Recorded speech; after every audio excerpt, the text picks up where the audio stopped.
Okay. Well, it is good to be back. Hello. All right. Hello, everyone, and welcome back to Spirit Speaks. We are interviewing voices from the other side of life. And so we are going to be interviewing someone from the waiting room again.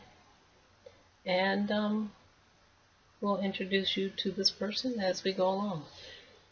So we're going to get started and with an opening prayer. We call in the divine light of Source Creator to set this time and space with love, light, and good intent. We open the sacred space to those who desire to share their stories and truths with us, and may all that come through with love and light and the highest good of all.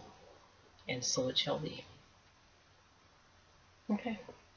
So, we have someone from the waiting room today.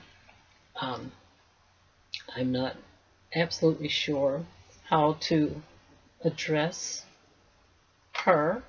I'm Cierna. Cierna? Cierna. Cierna. Okay. Cierna. Okay. Thank you for joining us. We've been interviewing people from the waiting room, so I was curious to talk to someone who actually worked in the waiting room.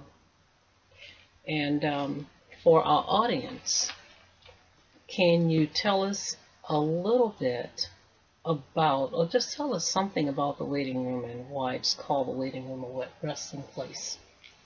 Okay, so I am Cierna, Mm-hmm. and I am one of the guides and teachers and or instructors in the waiting room. Mm-hmm.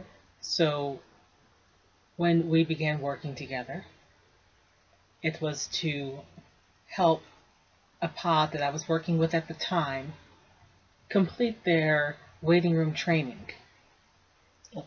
And it was something that we don't always do, obviously. But it was a good chance to do something that both served their progression and served yours here. Mm-hmm. So it was mutually beneficial. So the waiting room is a place that all those who cross over into the light must at least pass through before moving on. Okay. And so there's an assessment done, and then determined by their outcome of that assessment, they may remain here for a short while or for the entire program, depending on what is necessary for them. All right. Or they may move forward. And so in this space, there are many like me, because there are many souls crossing over at all times. Yes. I'm just one of many. And we must use the assessment to determine their course, as there's some that are required for everyone, as those who've learned in watching the interviews from those who were in a prior class, prior pod. Mm-hmm.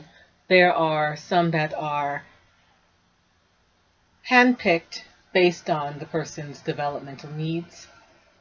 Okay. And so pods will be formed based on the needs of different individuals. And we try our best to group them together in a way that is most beneficial to them as a group and as individuals, so that they can learn from each other and have different experiences and different opportunities to reflect on the lives of others and how who they are can be impacted by, and how we are connected and interconnected with each other.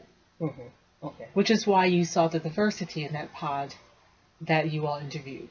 Yes. They were all very different, and we try to do that with all of the pods because it is necessary for the growth of Earth to better work together. This has been a missing element, it seems, and it's something that we've been doing this work for a long time.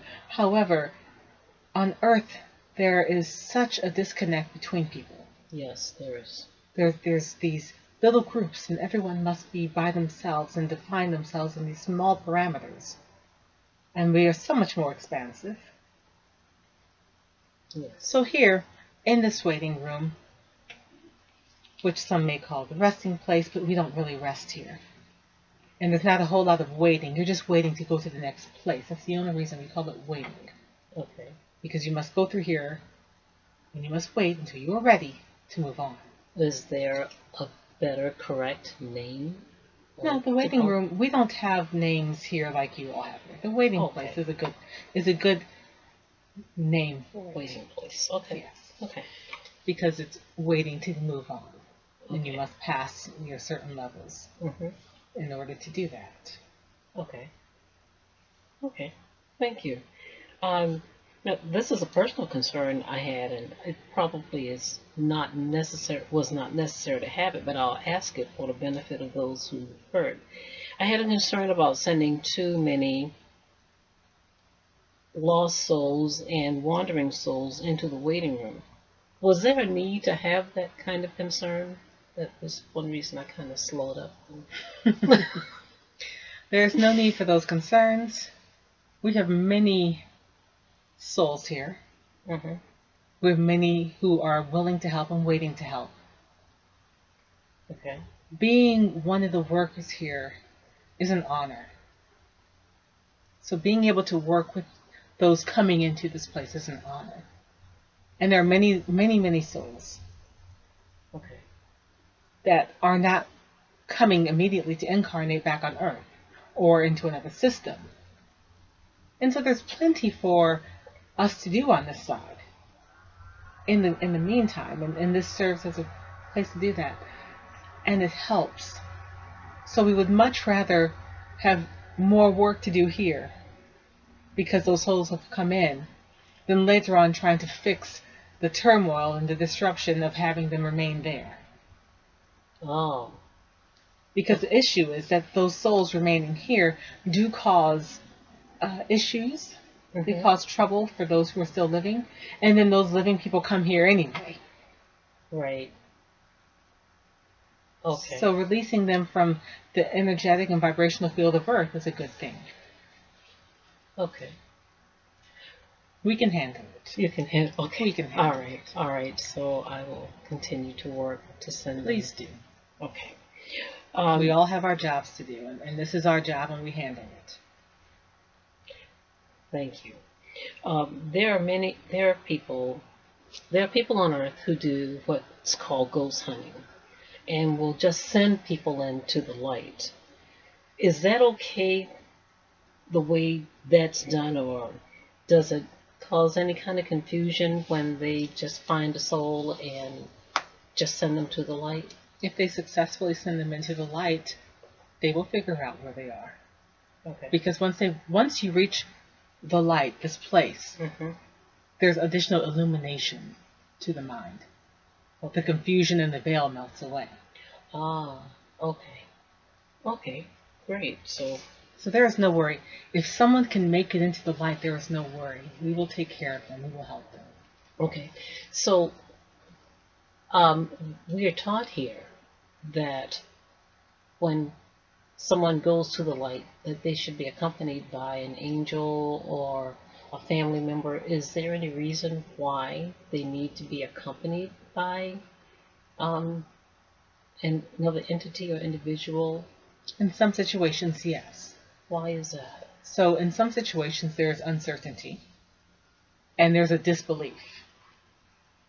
So just because you've crossed over, you do not realize that you may be dead. So seeing someone that you know is dead, or who is not existent in your third dimensional reality, helps to solidify in the human brain, which is then becoming mind, that you are crossed over. So it helps in that regard. Okay. It also helps because they know the way. There are some people who are unsure, and this is, I would say it's folly to be unsure because you see the light, but there are some who believe there are false lights and that they're confused or they're maybe afraid. And having someone who they're familiar with and who they trust helps. Now there's also the thing of those who may try to intercept. Okay, I was wondering about that. In this case, it is helpful to have an angel or someone who is familiar with being in the light, who is familiar with being on that side of existence, to directly guide you so that you don't get lost. And it's not that someone's going to just snatch you out of thin air, so to speak. The dark force isn't going to just grab you out of thin air. Because just like you would have to trust a soul to go with them, you'd have to trust a dark force to go with them. Oh. But they may try to convince you. They may try to, if you're not strong of heart, strong of mind, and strong of spirit. Say you've crossed over and you've had no understanding of the spiritual realm. You've had no introduction to what's on the other side or what this life might be like, and you have no frame of reference. Mm-hmm. You may be easily fooled. So if you are fooled, and you do, and you allow yourself to be intercepted by that dark force, then what happens? This is why you have people who come to get you. Okay. This is why we have people who come to get you. Not everyone needs someone, but we know who. We know when someone might need assistance. We're smart like that. Okay. Not everyone does. Okay. There are some who know and they're immediately here. We collapse, that space is collapsed instantaneously because they already know where they are going. Oh. There's some who do not know. They cross over and there's confusion. They do not know. Oh. And they must be brought, they must be shown, they must be guided and led. They may be fearful. That's when we have helpers come and get them. Okay. Now, as far as, those who have been here a while and may truly need assistance, we will make sure that they do, because we don't want to lose anyone. Because everything is energy, and we recognize this, but those who've crossed over may not be so clear about that spiritual being that they are. Mm-hmm. And it is easy to be anywhere with a thought. What do you mean? It's easy to be anywhere with a thought. With a thought, you could be, with a thought, I am here with you. Mm-hmm. With another thought, I'm back in the waiting room. Oh. And in this instantaneous, I'm in both places at the same time. Okay. So if I am meaning to, you may send someone to the light. They may know that that's where they want to go. They may say, yes, I'm ready to go. Mm-hmm. They may not know what that truly means. They may not have a frame of reference of where that is. And so to protect their spirit, we have guides. We have those who kind of guide them there. Okay. Now, we do this to keep any dark forces away from those who may be at risk, who may be more vulnerable to those influences. Because a dark force or a dark entity who may be recruiting may whisper, just like we can whisper, they can whisper, and seduce someone away, and pull their energy away. Okay. And so to keep that from happening, we want to keep them with a guide, a helper, someone who they trust and who they know. Okay. Wow. So in this situation, I will say it's almost better that someone wander here because they're not sure what to do and where to go, and because they haven't trusted anyone to come to get them, then they get out of this plane and be picked up by the dark entities. Okay. Okay, that makes a lot of sense. Thank you for that. So, I think you answered that one. So, what is the most interesting thing to you that happens in the waiting place? There are so many interesting things here. The revelations and the ahas, and the relationships that are built. We're mixing things up right now, and that is so exciting because we've been doing things the same way for a long time. So how are you mixing things up? So previously, you generally reincarnated with the same soul group. Mm-hmm. Well, people in the waiting room in these pods have been forming new connections. And sometimes they say, well, you know what? I know I have this core soul group I'm supposed to reincarnate with, but wouldn't it be cool? Would it not be a very new and wild experience that our two little soul groups somehow connect in the next life in some way? And then suddenly you're making these new soul group connections, which expands. It expands that soul group and expands the consciousness of that soul group, because the experiences that one has are connected and fed to everyone else. Whether you realize it in the human mind or not. You are more closely connected with your soul group, and so all of the experiences and the emotions and the life of an individual in one soul group, and I would say your core soul group, mm-hmm. are fed, are shared with everyone else, so that everyone's consciousness and awareness and experience is heightened, so that when you come back here, not only have you lived your own personal life, you've got to experience at a conscious level, super conscious level, those who you came here with. And I think that's fascinating, because so many people, they've kept incarnating with the similar core group, and then maybe they have the slightly expanded group, but now they're mixing it up a little bit so that they can have experiences that they might not have had, because we keep incarnating same people. I don't want to say it gets boring, but you limit the types of experiences, and you slow down the progression of lessons and the speed at which you can learn and grow together. Wow. So I think that's very exciting. Well, yes, it is, because we've been taught that we only incarnate with our people from our soul groups. You will continue. You have your core soul group, mm-hmm. and you'll continue to incarnate with them. But imagine now, you've made a new friend on the other side, Mm-hmm. and their core group now, and your core group now, come together, connected by you. And suddenly, that core group is bigger. And you may come back on this side and say, wow, there were 5 of us, now there's 10 of us. What are we going to do next life? It's kind of exciting. Well, it is.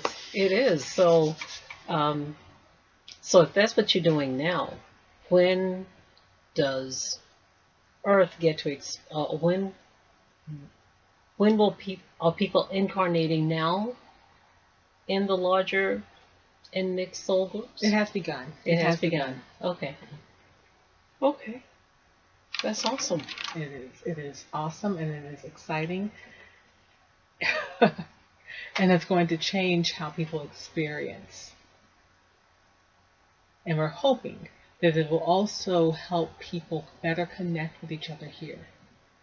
And it will help expand love and compassion, because there's so many different experiences. We have found, and I'm sure that it's not just us, you humans have realized this too, people are more compassionate when they have a personal experience with something. People are more forgiving when they have a personal experience with someone that they know personally has been impacted by something. Suddenly they can have empathy. It's not true empathy, but it helps. Mm-hmm. True empathy is being able to understand even without that personal experience. However, we realize that there are some limitations to humans, and that is one of them.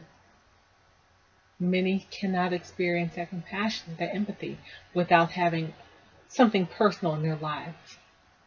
And so we have found a way to start integrating those personal experiences, into people's reality by broadening their set of people that they're engaging with.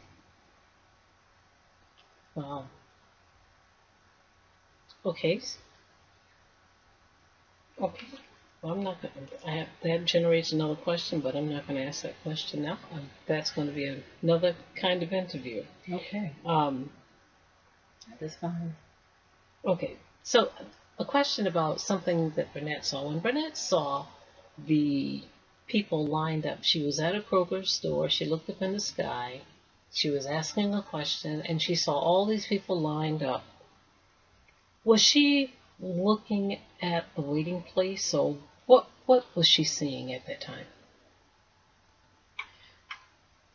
I have to go back because it doesn't mean I was there, so I need to Okay. ask someone else. Okay. To see.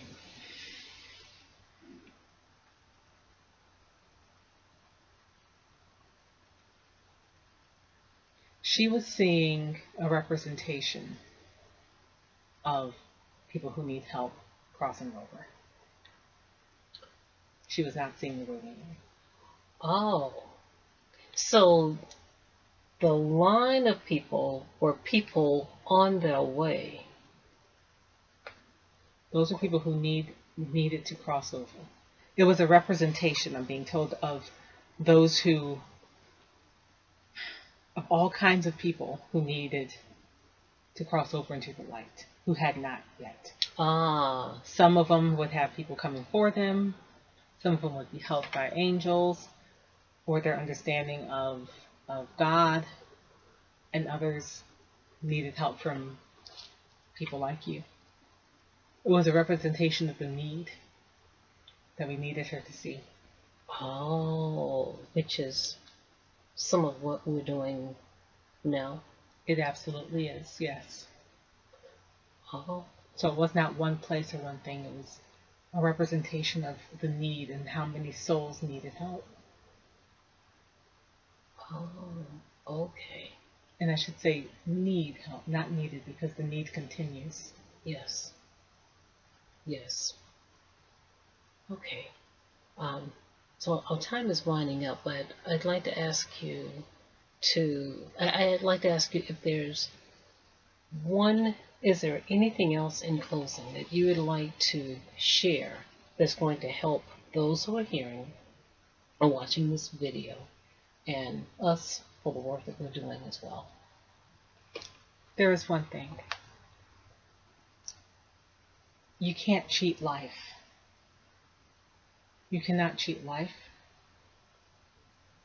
There are no shortcuts. You can't skip over. And I'm speaking of lessons and the things that you are meant to learn in the lifetimes that you live here or coming where I am.